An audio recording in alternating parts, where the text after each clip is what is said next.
네, 저희가 앞서 시간에는 발명진흥협회 최소연 전문위원께서, 어, 발명진흥협회, 예, 영어로 키파인 것 같습니다. 키파가 어떤 개발협력 사업을 하는지에 대해서 아주 잘 소개를 해주신 것 같습니다. 유익한 시간이었던 것 같고요. 저희 인디코드는 앞서 이제 강연자의 전문 강연이 이제 30분에서 40분간 이루어지고요.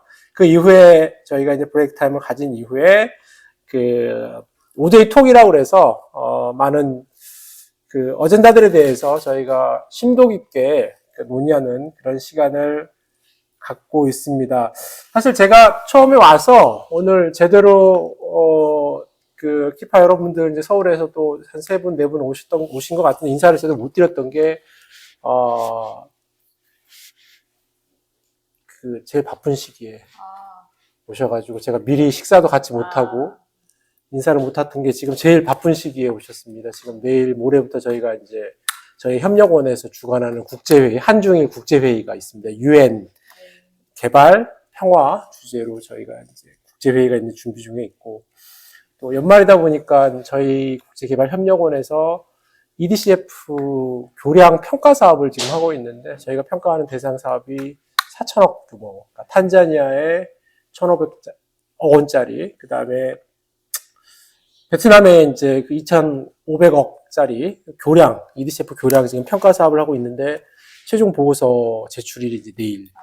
그래서 아주 바쁜 시기에 와서 저희가 이렇게 서울에서 귀한 걸음 해주셨는데, 너무 제가 제대로 모시지 못한 것도 너무 죄송하고, 그래서 제가 옷은 신경을 썼습니다. 어떤 옷을 입을까 하다가 빨간 옷으로. 연말 분위기. 연말 분위기. 네. 네, 왜냐하면 인디코드 올해가 이번이 이제 마지막 행사이기 때문에. 드레스 코드를 알았으면 맞춰. 저랑 같이 맞추면 좀 이상하니까 괜찮습니다. 네, 네. 저라도 둘이 맞추면 네. 크리스마스를 좋아해서. 네.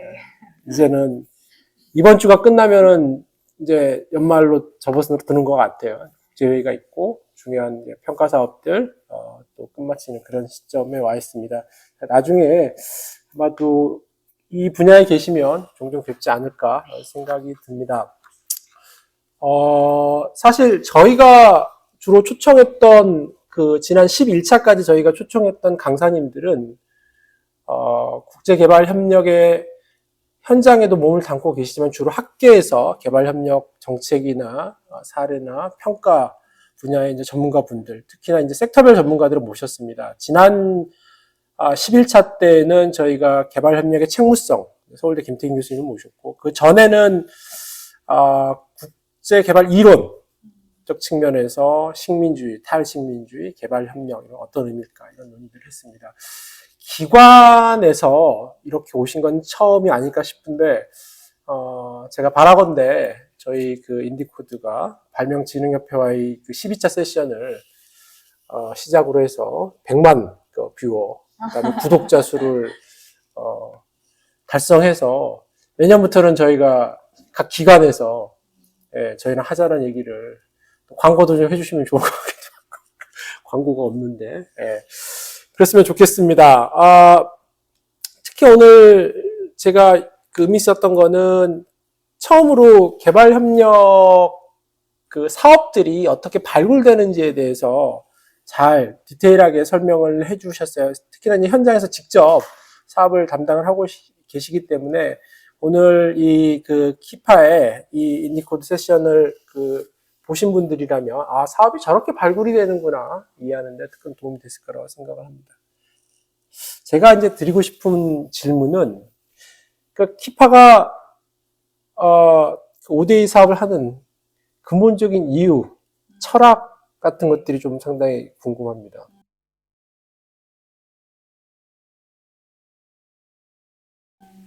저희 그러니까 ODA 사업이 다른 기관과 좀 차별화된다라고 할 수 있는 부분은 아무래도 지식재산을 활용한다라는 부분이겠죠. IP ODA라고 하는데, 그래서 저희 사업 이름도 지식재산 나눔 사업이고요.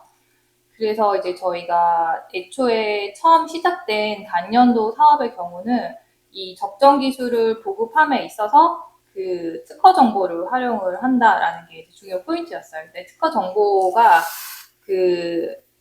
뭐 만료 소멸되거나 그 나라에서 사용함에 있어서 어떤 전혀 문제가 없는 그런 데 특허 정보를 활용을 하기 때문에 우리나라와 이제 개도국의 어떤 발전 수준 차이가 나기 때문에 뭐 우리나라에서는 소멸된 특허라 할지라도 그 나라에는 적정 기술적인 측면에서는 굉장히 유용한 경우가 많기 때문에 이런 특허들을 잘 찾아보면은 그 나라의 어떤 필요한 수요 기술에 딱 맞춤된 기술을 개발해서 보급할 수 있지 않을까라는 이제 그 생각으로 시작이 되었고요. 이렇게 기술을 보급을 하다 보니까 너무 이게 좋았는데 이거를 플러스해서 나중에 이제 상표까지 더해져서 상표도 이제 출원을 해줘서 그거를 활용해서 더 잘 할 수 있게 되면 소득 창출까지 이어지지 않을까 해서 이제 상표 출원까지 이것도 이제 상표도 이제 지식재산의 일환이라서 그런 부분에 초점을 맞췄다라는 게 그냥 다른 ODA와 가장 큰 차별점이 아닐까 생각이 듭니다.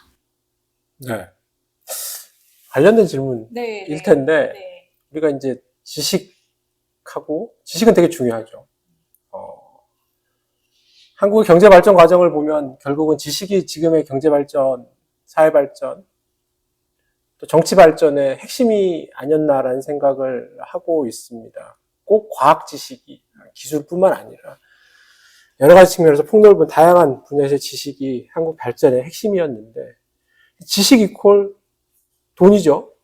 지식 재산, intellectual property라고 하는 이유도 결국은 지식이나 개발된 기술은 결국은 누군가에게는 소유권이 있고 결국은 그거 소유권을 인정한다라는 건 이게 재산으로서의 가치를 가지기 때문인데 이걸 왜 주려고 하시는지 보호하기 위해서 만든 제도란 말이죠. 근본적으로 이 개념의 시작은. 근데 이거를 지금 나누시겠다는 거잖아요. 궁금한 거. 첫 번째 질문이랑도 관련돼 있는 것인데, 사실 많은 선진국들이 비싼 막대한 R&D 자금을 가지고 지식이나 기술을 개발을 하죠. 그리고 그것들을 보호하기 위해서 안간힘을 쓰고 있습니다. 그러다 보니까 정말 뭐 하찮은 기술이야 없겠지만 그 하찮은 기술마저도 지적재산권으로 보호를 하고 있고 그 기술이 개도국에 들어갔을 때 상당히 많은 변화를 일으킬 수 있음에도 불구하고 특히나 요즘에 21세기에 뭐 IT, 다양한 과학기술 로 연결이 되다 보니까 과거에는 지구 반대편에서 이런 해당 기술을 몰래 사용을 해도 전혀 문제가 되지 않고 발각되지도 않았지만 지금은 이렇게 새로운 기술들이 그 기술의 수준이 어떻더라도 다른 곳에서 승인 없이 허용 없이 무단으로 사용하게 되면 제재가 가해지는 그런 시대. 그래서 개도국이 결국은 빈곤의 퍼버티 트러블에서 벗어나는데 이 지식이 핵심적임에도 불구하고 많은 선진국가들이 많은 노력을 통해서 개발한 이 지식들을 묶어놓는 그런 시대에 우리가 살고 있기 때문에 사실 제가 첫 번째 질문이 우리 키파의 우리의 철학이 뭐냐라고 여쭤봤던 것도 그런 맥락에서 왜 남들은 다 보호하려고 하고 묶어두려고 하는데 공유를 안 하려고 하는데 키파는 그거를 하겠다고 하는지 좀 궁금했습니다.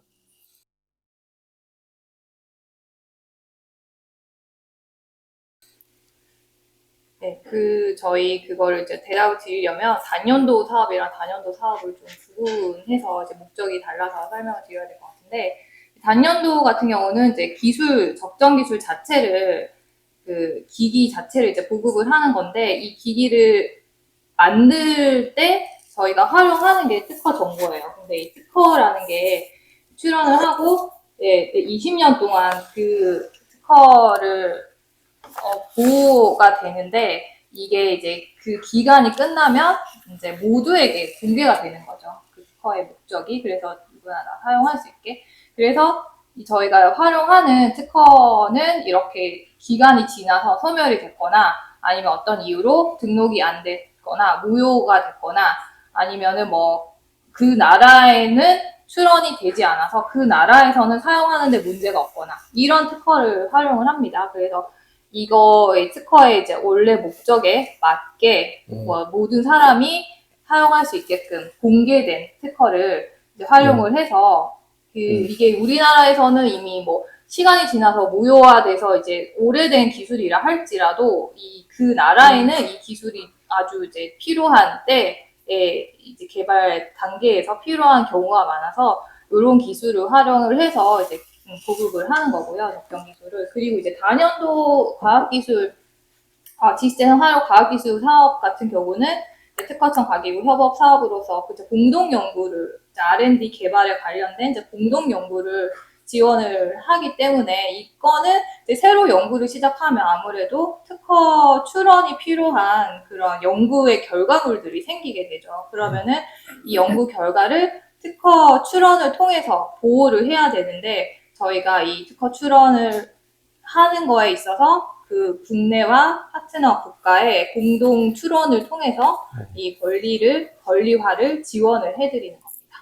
이렇게 보시면 네. 저희가 좀 IP를 어떻게 활용해서 ODA를 진행하고 있는지 좀 이해하시죠. 그 적정 기술을 이제 많이 활용을 하시고 특허권이 어느 정도 이제 특허 기간이 이제 좀 지나서 20년이 지나면 이제 좀 풀리는 기술들이 이제 많이 활용이 된다고 하셨는데, 근데 개도국 가서 니네 어떤 기술이 필요하냐 그러면 최신 기술을 요구하고 최신 장비, 기술, 시설들을 요구한단 말이에요. 그래서 저희가 과연 얘네들이 이거를 활용할 수 있고 쓸 수 있어. 쓸 때 관리할 수 있고 보수할 수 있으냐 했을 때는 퀘스천이 되게 많이 가는데, 그런 맥락에서 보면 사실은 저 역시도 적정 기술이 가는 게 맞다라고 보는데 100이면 100 개도국들은 최신 기술을 달라고 그러고, 많은 경우가 사실 그 최신 기술이 갔을 때 활용되지 못하는 경우들이 상당히 많은 것 같아요. 그런 면에서 사실은 키파의 접근법이 어쩌면 맞다라는 생각이 들고, 며칠 전에도 어떤 그 교수님과도 그런 얘기를 한 적이 있는데, 그런 맥락에서 적정 기술이 맞는데 현실은 좀 그렇지 않은 것들을 좀 많이 느끼게 된다라는 제가 말씀을 드려봤습니다. 그러면은 아까 말씀하신 것 중에 이제 특허권이 이제 보장이 이제 지난 기술들이 이제 많이 간다고 하는데, 키파의 사업 중에서 그런 우리의 그 특허권이 풀린, 그 표현이 맞는지 모르겠는데 사업의 비중이 보니까 문제 해결형이 있는 것 같아요. 개도국의 문제를 그 한국의 그 지식 띵크탱크인 발명진흥협회가 받아서 해결해주는 사업들이 있는 것 같고, 단연도 사업이 그런 것 같고, 단순히 그냥 키파가 가지고 있는 특허 베이스의 지식들을 전달해주는 사업도 있는 것 같아요. 예를 들자면 DPF 몽골 사업 얘기해줬는데 DPF는 이미 다 개발됐고 일반 다 된 게 아닌가 싶은 생각이 들어서, 이거는 그냥 적정 기술, 우리가 이미 가진 거를 이렇게 그 몽골 현실에 맞게 어플라이 할 수 있도록 도와주는 사업이 아닌가. 이게 문제 해결 사업은 현금인가? 뭐 이런 생각이 들었는데, 일단 궁금한 거, 이런 단순히 그냥 저희의 기술을, 특허, 키파 가지고 있는 지식과 특허를 이용해서 전수하는 사업이 있는 것 같고, 문제 해결형이 있는 것 같아요. 예를 들자면, 베트남의 강건성 사업? 이런 것들은 어떻게 보면은, 베트남이 가지고 있는 문제를 해결하는 형 사업인 것 같아요. 그 비중이 어떻게 되나요?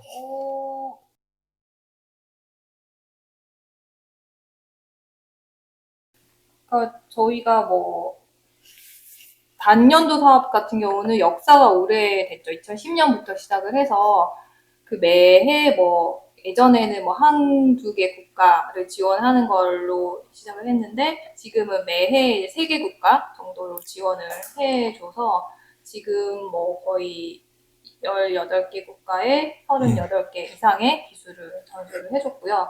단연도 사업은 지금 이제 산업 문제 해결을 위한 그런 뭐 몽골 DPF라든지 베트남 가축 관광성 사업 같은 경우는 2021년에 시작을 해서 한 해에 뭐 2개 국가, 그래서 지금까지 4개국을 지원을 했습니다.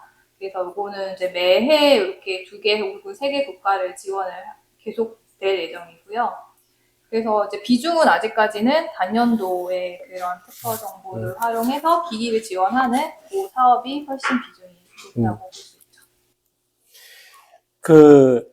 저희가 보니까 2021년 7월부터 9월까지 이제 사업 접수를 받았고, 45건의 사업이 접수가 되었다라고 말씀을 해 주셨는데, 아시겠지만, 우리 정부의 원조 추진 체계가 유상 원조는 기재부가 이제 수출입이 담당을 하고 있는, 그러니까 싱글 에이전시고요. 무상 분야는 이제 코이카가 전담 기관으로 돼 있지만, 사실 약 40여 개의 여러 부처가 원조 사업을 하고, 무상 원조 사업을 하고 있습니다. 개별적으로 특허청과 키파의 네트워크, 해외 네트워크를 활용을 해서 사업을 발굴하고 계신다고 했는데, 이 과정에서 우리 중앙정부 국무조정실의 국제개발협력본부라든지, 무상원조 전담 기능을 하고 있는 코이카라든지, 외교부라든지, 어떤 협업을 하시는 건지 아니면 전혀 별거의 그 사업 접수 구조나 형성 구조를 가지고 계신지 궁금합니다.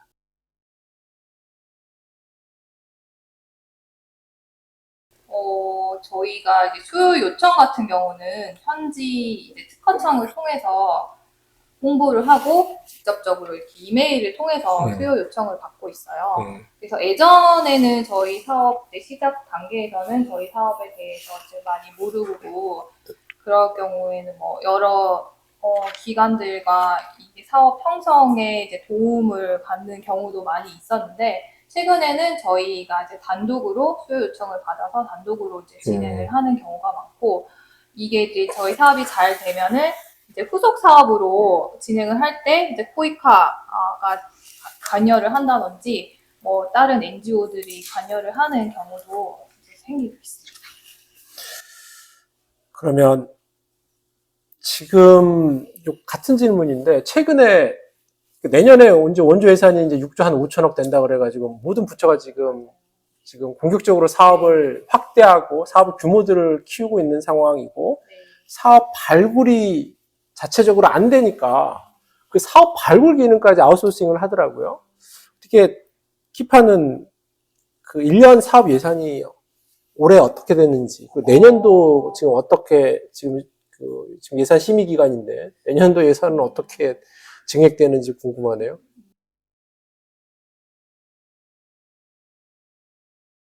네, 저희가 뭐 예산이 확정이 안 돼서 내년도권은 이제 모르는데 일단은 이제 그 국가 기준으로 얘기를 하면 이제 단년도 같은 경우는 한 국가당 한 5억 정도의 예산이 있는데 이게 매해 3개 정도 지원을 하고 있고요.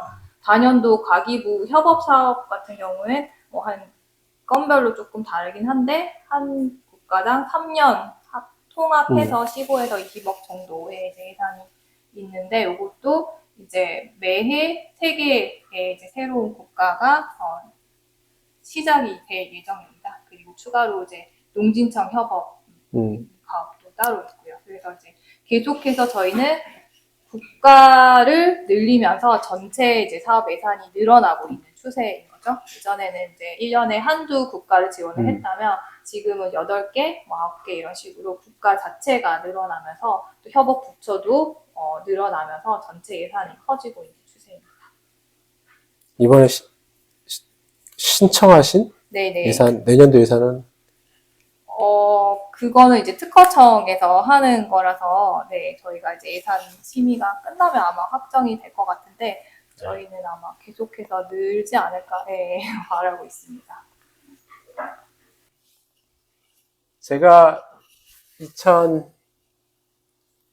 2020년에 쓴 논문인데요. 한국은 왜 이렇게 원조 기구들이 많을까? 기관들이 많을까? 그래서 한국의 원조의 특수성은 뭐고, 장점은 뭐고, 약점은 뭐고, 국제사회는 어떻게 우리를 보고 있는지에 대한 다양한 것들을 좀 분석을 해서 논문을 써서, 주로 아무래도 이제 제가 무상 원조 쪽을 하다 보니까, 논문을 시작할 때는 결론은 좀, 잠정적 결론은 원조 기구는 너무 많다. 이건 통합이 필요하다라는 쪽으로 제가 생각을 하고 논문을 시작을 했는데, 그 논문 이제 제가 나중에 보시면 되는데, 쭉 보니 한국은 그 각 부처와 기관의 전문성이 상당히 독특해요. 뭐 과학기술, 과기부, 보건복지부, 교육부, 환경부, 농림부. 그래서 결론이 반대가 됐습니다. 당분간은 그 한국은 각 부처의 전문성이 상당히 뛰어나기 때문에 그걸 한 기관으로 통합을 했을 때 과연 그 통합된 기관이 다양한 부처 가지고 있는 지식과 전문성과 경험과 노하우를 딜리버리 할 수 있을 거냐에 대한 즉 그 효과성의 측면에서 저희가 효과성을 단순히 효율성 한 원조 기관으로 통합을 해서 효율성을 높이는 그 전략 가치 때문에 과연 효과성을 포기할 것이냐 했을 때 답이 안 나오더라고요. 그래서 결론은 코이카나 이제 외교부가 국제개발협력에서 규범이나 놈이라든지 아이디어라든지 권고라든지 이런 것들을 좀 이렇게 국내에 이렇게 뿌리는 기능을 하고 지원 기능. 그러니까 사실은 제가 아까 왜 여쭤봤냐면 키파가 자체적으로 사업을 접수하고 발굴을 하는데 한계가 있습니다. 사실 그 현지에 우리 외교관, 그 대사관의 도움을 받으면 훨씬 더 수월하고 효과적이고 효율적인데 지금 우리가 분업구조, 분졸구조에서는 우리 외교부가 대사관이 도와줘야 한다라는 그 규정과 가이드라인이 있음에도 불구하고 실제로는 전혀 이루어지지 못하고 있는 현실이기 때문에 각 부처가 사실 저희가 뭐 간담회 같은 걸 가면 모든 부처가 그 외교부와 코이카가 아닌 타 부처들은 다 그 하소연을 합니다. 우리도 똑같이 원조 사업을 하는데 공간에서 너무 안 도와줘서 너무 힘들다. 이런 얘기들을 합니다. 그런 맥락에서 사실은 우리 그 키파가 하고 있는 그 지식 전문기관인데 하고 있는 일들이 의미가 있다라고 생각을 하고 앞으로도 계속 좀 확대가 돼야 되지 않을까 생각을 합니다. 단순히 그냥 제 지인이 그냥 특허청이 있어서가 아니라 네. 개인적인 소관이고요. 궁금한 게 그러면 과기부에서 그 이제 제가 예전에 그 논문을 작성하다 보니까 모든 부처가 산하 기관들을 통해서 원조 사업을 해요. 외교부는 뭐 코이카라는 기관이 있고 보건복지부는 한국국제보건의료재단이라는 곳이 있고 농림부는 농진청이라는 기관과 뭐 인프라 개발 관련된 용충 인프라 개발 관련된 저기 나주에 있는 기관이 있고 이런 식으로 산하 기관들이 이제 하고 있는데 과기부는 그러면 키파 말고 어떤 부처가 이런 과학 기술 관련된 ODA 사업을 하고 있나요?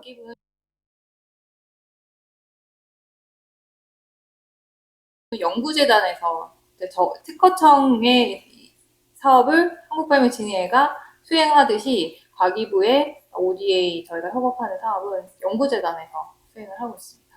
아, 연구재단에서요? 네. 연구재단은 교육부 산하기관이 아닌가요?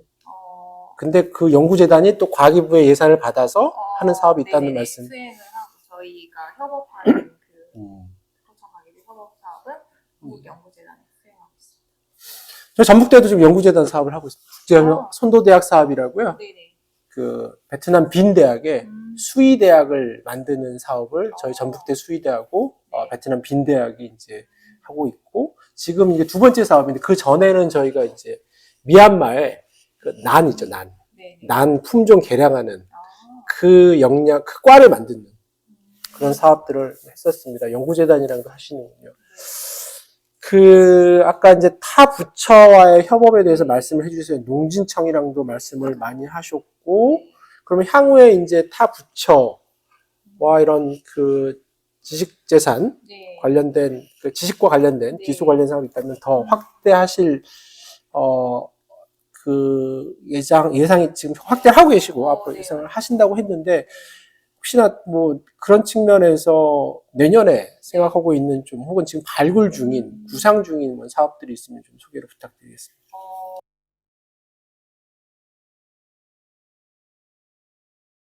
저희가 사실 뭐 특허청 ODA 자체는 예산이 크지 않아요. 사실 이렇게 작은 예산으로 ODA를 얼마나 할 수 있을까라고 생각할 정도로 작지 않은데 저희가 또 이런 IP ODA라는 특성한 부분에 있어서는 또 효과가 또 굉장히 크기 때문에 그 나라 사람들의 어떤 지식재산 수준을 바꿔서 지식재산의 필요성을 느끼게 해줘서 뭐 다년도 그 과기부 협업 사업 같은 경우는 그 그거를 만든다라는 지식재산 기반의 사회를 만든다라는 자체에서 굉장히 또 의미가 있고 또 단년도 사업은 또 이런 특화 정보를 활용해서 이런 기술을 보급해 줄 수 있다라는 거에서 또 의미가 있는데 저희가 이제 가기부 협업이 2021년부터 시작됐고 농진청 협업이 이제 올해부터 시작이 됐고 계속해서 이제 타 부처 그리고 뭐 다른 또 뭐 NGO들과의 협업을 계속해서 고민하면서 추진 중에 있고요. 내년도는 뭐 당장에 뭐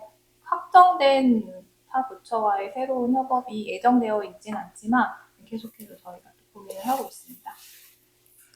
코이카 사업, 코이카랑 협업하시는 사업이 없으세요? 저희가 이렇게 협업을 저희 사업으로 시작된 거를 그 기점으로 이제 코이카 사업으로 확장이 되어서 이제 추가 확대 지원을 해준 이제 사업들의 예시가 꽤 있죠. 그래서 저희 사업이 이제 뭐 한두 개 그 기기를 보급을 해주는 작은 규모의 사업으로 시작을 했으나 굉장히 이제 효과가 좋았고 현지에서의 반응도 좋아서 그런 것들이 이제 홍보가 되어서 이제 코이카 사업을 통해서 좀 더 대규모의 대대적인 보급이 이루어진 그런 이제 케이스가 많이 있습니다. 제가 왜 이 질문을 드렸냐면, 네. 오늘이네, 오늘 저희가 그 코이카 통합적 지역개발 사업이라는 사업을 저희가 지난 8년간 수행을 했고요. 1단계, 2단계. 오늘 아까 이제 사업 책임자께서 지금 최종 그 결산 결제 공문을 올렸다라고 이제 하셔가지고 끝났구나 했는데 그 사업의 핵심이 뭐냐면 그 네팔 카트만두 대학의 그 R&D 시설을 구축을 하는 건데 이 사업 예산이 120억이고요. 이제 R&D 건물하고 거기에 장비를 저희가 다 집어넣는데 그 사업 그 장비를 집어넣어서 우리가 하려고 했던 게 그 아까 여기 보면 인증 있었잖아요. 인증, 뭐 유기농 인증, 그 다음에 어떤 뭐 효능 인증 혹은 뭐 해썹 같은 그런 것들이 아직 네팔에는 없어서 그런 것들을 그 실험하는 장비 그리고 그 해썹이 없기 때문에 네팔 해썹 같은 해썹이 무슨 해외적 국제적인 건 모르겠지만 그런 아무튼 인증 관련된 그 프로그램을 만들도록 하기 위한 장비 어떻게 그런 그 인증 관련된 것들을 이렇게 해내냐, 한국 선진국은 어떻게 하냐, 이런 그 교육까지 저희가 다 했었어요. 근데 일단은 그 1단계 사업이 끝났고, 거기에 필요한 장비들까지, 연구 장비, 실험 장비까지 다 들어갔는데, 이제는 끝났고, 아까 발표를 들으면서 그런 사업이 끝났으니까, 구축이 돼 있으니까, 그 다음 단계는 우리 그 키파가 들어가서 그 컨텐츠, 소프트웨어를 강화해주는, 일단은 그 120억이지만, 거기 주로 이제 인프라하고 NTIC라고 그 네팔 테크놀로지 이노베이션 센터거든요. 예, 그걸 만들었고 거기는 하드웨어, 소프트웨어적인 요소도 있지만 사실 소프트웨어, 하드웨어적인 게 강하고 이제 소프트웨어적인 요소가 좀 약해서 쭉 발표를 들으면서 갑자기 그 생각이 났습니다. 지금 2단계에서 키파가 코이카랑 협의를 해서 그 기관에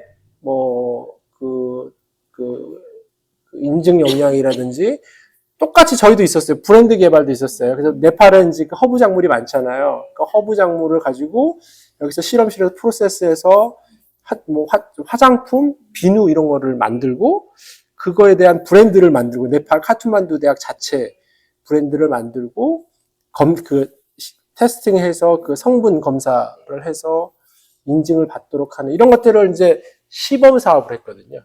메인 사업이 아니라 시범 사업을 했는데 그런 생각이 들었습니다. 그래서 이 단계는 지금 이 사업에는 키파가 딱 들어가야 되는 단계 같은데 코이카랑의 어떤 그 협업 구조라든지 논의 구조를 가지고 계신지 좀 궁금합니다. 같이 할 수 있으면 좋은 사업인 것 같네요. 저희가 또 브랜드 개발이 또 기술을 통해서 만들어진 상품의 어떤 결과물로 이제 앞으로의 그 사업의 지속 가능성을 위해서 주민의 소득 창출에 기여하는 중요한 부분이기 때문에 이런 사업 목적이라든지 그 지향하는 방향이 같아서 저희가 한번 고민을 해보도록 하겠습니다. 네. 일단은 제가 지금 준비한 질문은 여기까지이고요. 저희가 이제 조금 이따 이제 우리 오늘 그 줌으로 여전히 또 한 100만 명 참석하셨고요. 또 현장에도 한 2,000명 참석하셨는데 이분들께서 질의응답 시간을 드려야 되기 때문에 저와 함께하는 오데이 톡은 이것으로 마치도록 하겠습니다. 마지막 마치기 전에 네. 제가 드리고 싶은 그 질문이라기보다는 제가 4년 전에 이제 그 키파를 우간다에서 만났을 때 키파도 이런 거를 해? 라는 생각이었는데 지금 그게 이제 한 5년이 지나고 나서 지금 엄청난 그 규모의 ODA 사업을 이제 하고 계시고 향후에 한국 정부의 ODA 그 규모 증액과 함께 더 많은 일들을 하실 것 같고 필요한 사업들을 하시는 것 같아요. 특히 저는 오늘 들으면서 지식과 기술과 과학을 바탕으로 문제 해결형 사업들을 해 나가는 것 같다는 측면에서 타 ODA 부처와 차별성을 분명히 갖고 있다는 생각을 했습니다. 어떻게 요즘에 근데 평가가 중요하거든요. 바로 전 11차 세션이 그 서울대 김태인 교수님께서 ODA 평가, 책무성, 책임감 이런 건데 책무성에 대해서 얘기하셨단 말이에요. 키파 사업들은 어떤 식의 평가 구조라든지 지금 저희 평가 실제로 어떻게 하고 계신지 좀 마지막으로 좀 여쭙고.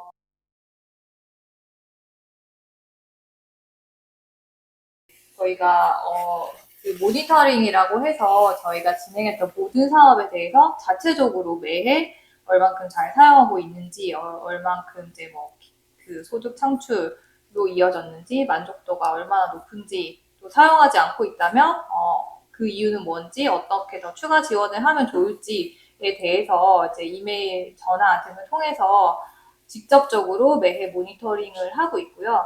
그리고 이제 그 N+2년 본 사업이 시작되고 2년 후에 그 사업에 대해서 평가도 진행을 하고 있습니다. 사후 지원, 사후 평가 이렇게 진행을 하고 있어서 사후 지원 같은 경우는 이제 추가 기기 지원 혹은 조금 다른 기술 그거와 함께 사용하면 좋을 추가 이제 기술 기기 자체의 지원을 하고 있고요.